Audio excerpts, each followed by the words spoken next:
ఓం సాయిరామ్. సమస్త సాయి భక్తులందరికీ కూడా నమస్కారం అండి. అందరూ ఎలా ఉన్నారు?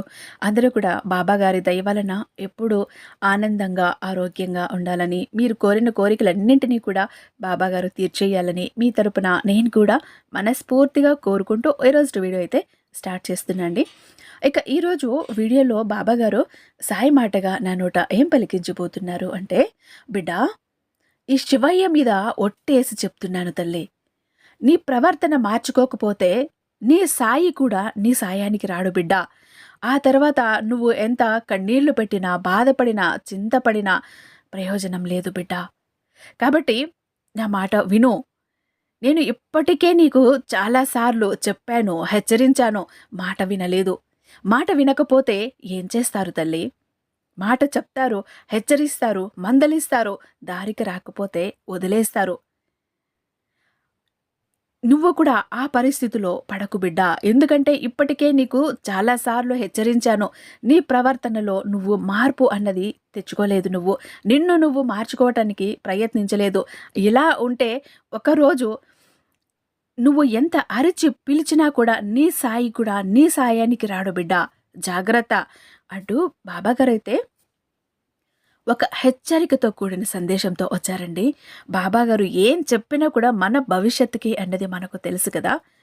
ఇక బాబాగారి సందేశం ఏంటో వినబోయే ముందు నన్ను చాలామంది అడుగుతున్నారండి, అక్క చాలా ప్రాబ్లమ్స్ ఉన్నాయి, చాలా ఇబ్బందులు పడుతున్నాం, ఎక్కడ తిరిగినా కూడా ఎటు వెళ్ళినా కూడా సరైనటువంటి పరిష్కారాలు అన్నది లేక చాలా అల్లాడిపోతున్నాం అక్క, మీకు తెలిసిన గురూజీ ఎవరైనా ఉంటే చెప్పరా అంటూ చాలామంది అడిగారండి. శ్రీ సాయిబాబా ఆశీస్సులతో జ్యోతిషం చెప్తారండి. ఉన్నది ఉన్నట్టుగా చెప్తారు గురూజీ సీతారామరాజు గారు. వీరి మొబైల్ నెంబర్ 96698732. మీకు ఎలాంటి సమస్య ఉన్నా కూడా చిటికెలో పరిష్కరించి ఇచ్చేస్తారు. ప్రేమ, పెళ్లి, ఉద్యోగం, రాజకీయం, విదేశీ ప్రయాణం, ధనం నిలకడగా లేకపోవటం, భార్యాభర్తల మధ్య గొడవలు, ఆస్తి తగాదాలు, అప్పుల బాధలు, స్త్రీ పురుషులకు ఎటువంటి సమస్యలు ఉన్నా వశీకరణ స్పెషలిస్ట్ అని కూడా చెప్పచ్చు. ఇక ఇలాంటి ప్రాబ్లమ్స్ ఏవైనా అవ్వనివ్వండి, అతి త్వరలోనే రోజుల్లోనే పరిష్కారం అన్నది చూపిస్తున్నారు మీకు గురూజీ. అది కూడా పూజల ద్వారానే. మీరు ఒక్క ఫోన్ కాల్ చేస్తే చాలండి, మీ ప్రాబ్లమ్స్కి సొల్యూషన్ దొరికేసినట్టే. కాబట్టి ఒక్కసారి నమ్మకంతో ఇక్కడ ట్రై చేసి చూడండి. రిజల్ట్ అన్నదైతే చాలా బాగా ఇస్తున్నారు గురూజీ. ఇక బాబా గారి సందేశం వినే ముందు మన వీడియో చివరి దాకా చూడండి. నచ్చినట్లయితే చిన్న లైక్ ఇచ్చి మీ ఫ్రెండ్స్కి, ఫ్యామిలీ మెంబర్స్కి, మన సాయి బంధువులందరికీ కూడా షేర్ చేయండి. లైక్ ఇవ్వటం మాత్రం అస్సలు మర్చిపోకండి. ఎందుకంటే మీ లైక్ అన్నది నాకు చాలా అమూల్యమైనది. కాబట్టి మన వీడియో ఇంకొంతమంది సాయి భక్తులకి రీచ్ అవుతుంది. కాబట్టి లైక్ ఇవ్వటం అస్సలు మర్చిపోకండి. ఇక మన వీడియోని ఫస్ట్ టైం చూస్తున్నట్టయితే మన ఛానల్ని సబ్స్క్రైబ్ చేసుకోండి. ఇక బాబాగారి సందేశానికి వస్తే, బిడ్డ, నువ్వు నిన్ను మార్చుకోవాలి బిడ్డ. ఈ విషయం నేను ఈ మాట ఇప్పుడు చెప్పట్లేదు. ఎన్నోసార్లు హెచ్చరించాను, ఎన్నోసార్లు సూచనలు అందించాను, సందేశాలను అందించాను. కానీ నీ ప్రవర్తన అన్నది ఒక్క రవ్వ కూడా నువ్వు మార్చుకోలేదు బిడ్డ. నిన్ను నువ్వు మార్చుకోనంత వరకు నీ జీవితం ఇలానే ఉంటుంది బిడ్డ. నీ చుట్టూ ఒక్క మనిషి కూడా, ఒక్క వ్యక్తి కూడా ఉండరు. నీ కష్టానికి కానీ, నీ కన్నీళ్లకు కానీ, నీ సాయానికి కానీ, నీ దగ్గరికి రావటానికి ఒక్క వ్యక్తి కూడా, ఒక్క మనిషి కూడా మిగలకుండా పోతారు బిడ్డ నువ్వు ఇలా ఉంటే. శివయ్య మీద ఒట్టేసి చెప్తున్నాను తల్లి, నీ ప్రవర్తనలో మార్పు తెచ్చుకోకపోయావు అంటే ఈ సాయి కూడా నీ సాయానికి రాడు బిడ్డ. ఎందుకంటే నువ్వు ఈ తప్పు తెలియక చెయ్యటం లేదు, చెప్పేవాళ్ళు లేక చెయ్యటం లేదు. ఇది నువ్వు చేస్తున్నది తప్పు, ఇది చేస్తున్నది, నువ్వు వెళ్తున్న దారి సరైనది కాదు అని నీకు చెప్పేవాళ్ళు లేక నువ్వు ఇలా ప్రవర్తిస్తున్నావు అంటే అందులో ఒక అర్థం ఉంది. కానీ నువ్వు చేసే ప్రతి పనిని, నువ్వు నడిచే ప్రతి దారిని అది సరైనదా కాదా అన్నది నీకు మార్గనిర్దేశనం చేయటానికి నీ సాయి ఉన్నాడు. సాయి ప్రతిసారి హెచ్చరిస్తూనే ఉన్నాడు, బిడ్డా వద్దు వద్దు, ఇది తప్పు, ఆ దారి సరైనది కాదు, ఈ పద్ధతి సరైనది కాదు, నీ మాటలు సరైనవి కాదు, నీ ప్రవర్తన సరైనది కాదు, నువ్వు ఎదుటివారితో నడుచుకునే తీరు సరైనది కాదు. ఇలా ప్రతీదీ నీకు మార్గనిర్దేశనం చేస్తూనే ఉన్నాను. ఏ దారిలో వెళ్ళాలి, ఎలా ఉండాలి, ఎలా పోవాలి అన్నది నీకు ప్రతి క్షణం నీకు నీడలా ఉండి, నీలో నేను కలిసిపోయి ప్రతి విషయం నీకు అర్థమయ్యేలా చెప్తూనే ఉన్నాను. కానీ నువ్వు నా మాటల్ని పెడచెవిన పెడుతున్నావు. నీ ప్రవర్తన ఇలానే ఉంది అంటే జీవితంలో చాలా సమస్యలని ఎదుర్కోవాల్సి వస్తుంది బిడ్డ.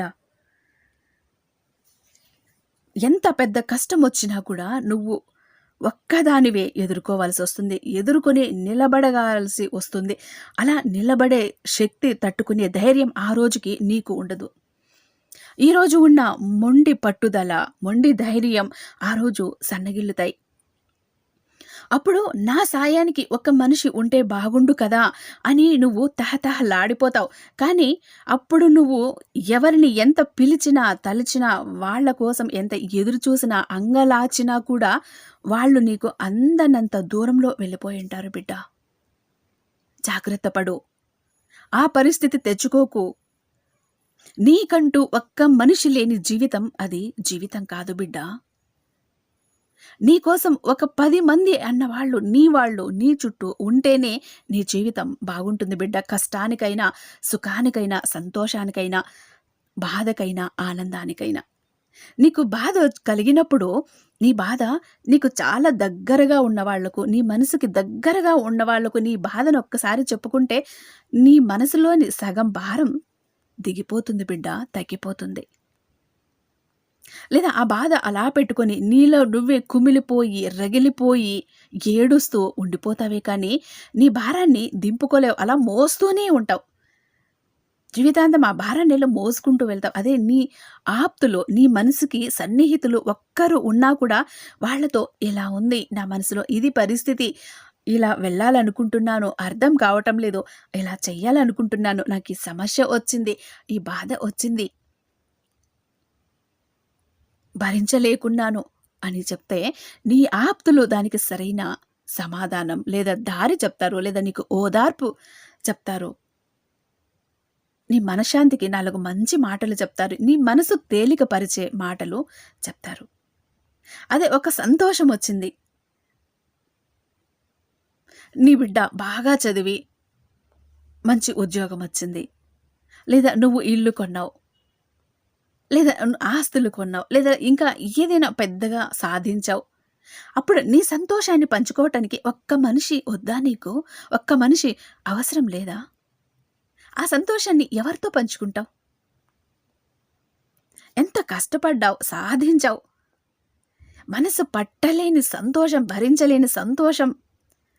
ఆ సంతోషం ఎవరితోనో చెప్పాలి, ఏదో చెయ్యాలి, ఎగరాలి, గంతులెయ్యాలి, చిందులెయ్యాలి అనిపిస్తుంది. ఆ సంతోషంలో నీ పక్కనంటూ నీకంటూ ఒక్క మనిషి లేనప్పుడు నువ్వు ఇంత సాధించి ఏంటి ప్రయోజనం బిడ్డ?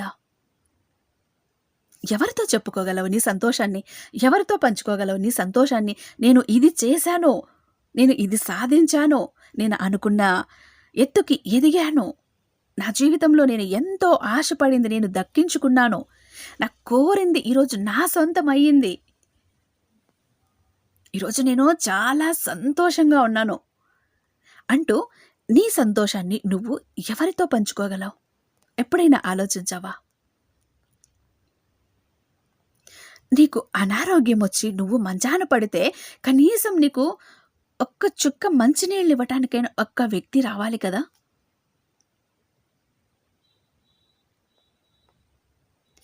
బిడ్డ జాగ్రత్త. ఒక్కసారి బంధాలని, బంధుత్వాలని, జనాలని, నీ స్నేహితులని పోగొట్టుకున్నావు అంటే, ఒక్కసారి మనసు విరిగింది, దూరం పెరిగింది అంటే ఆ దూరం తరగదు బిడ్డ. దూరం దూరంగానే ఉంటుంది. మళ్ళీ నువ్వు ఎంత కలుపుకోవాలన్నా కూడా అక్కడ ఒక అడ్డుతెర అన్నది కనపడుతూనే ఉంటుంది. ఆ పరిస్థితి ఎప్పుడు తెచ్చుకోకు. ఆ పరిస్థితుల్లోకి ఎప్పుడు చిక్కుకోకు. కానీ బిడ్డ, ఒకప్పుడు ఎంత మంచిగా ఉండేదానివి. జనాలంటే ఎంత అభిమానం. ఎవ్వరు కష్టంలో ఉన్నా కూడా పరుగున వెళ్ళి సహాయం చేయటంలో ముందుండేదానివి. ఎవరు ఆకిలన్నా భరించలేకపోయేదానివి. ఎవరు బాధల్లో ఉన్నారన్నా సహించలేకపోయేదానివి. మనుషులు అంటే అంత ఆప్యాయత, అనురాగం, అభిమానం చూపించేదానివి. కానీ నీ హోదా, నీ సంపద, నీ డబ్బు పెరుగుతూ, పెరుగుతూ, పెరుగుతూ నీలో అహంకారపు పొరలు నిన్ను కమ్మేశాయి బిడ్డ. ఆ డబ్బుతో పాటు నీకు అహంకారం, గర్వం అన్నది కూడా పెరుగుతూ వచ్చింది. దానివల్ల మనిషే కదా ఏముందిలే పడుంటాడు అన్నట్టు ఉన్నావు. నేను చెప్తే పడుంటాడులే, నన్ను చూసి భయపడతారులే, నేను గీసిన గీత దాటురులే, నేను చెప్పిందే శాసనం, నేను చెప్పిందే జరగాలి, నేనే రాజు, నేనే మంత్రి అన్న ఈ ప్రవర్తన నీలో ఎప్పుడైతే మొదలయ్యిందో అప్పటి నుండి నీ పతనం స్టార్ట్ అయింది. నువ్వు గుర్తించావా బిడ్డ? అప్పటి నుంచి నీకు ఒక్కొక్కరు ఒక్కొక్కరు ఒక్కొక్కరు దూరమవుతూ దూరమవుతూ దూరమవుతూ వస్తున్నారు. కావాలంటే ఒక్కసారి వెనక్కి తిరిగి చూడు. అప్పుడు నీ జీవితంలో ఎంతమంది ఉన్నారు, నీ ఆప్తులు, స్నేహితులు, నీ బంధాలు, బంధుత్వాలు, అప్పుడు ఎంతమంది నీ కోసం ఉన్నారు? ఇప్పుడు ఒక్కసారి చూడు, ఇప్పుడు ఎవరున్నారు, ఎంతమంది ఉన్నారు? ఈ తేడాను నువ్వు గమనించాలి బిడ్డ, గుర్తించాలి.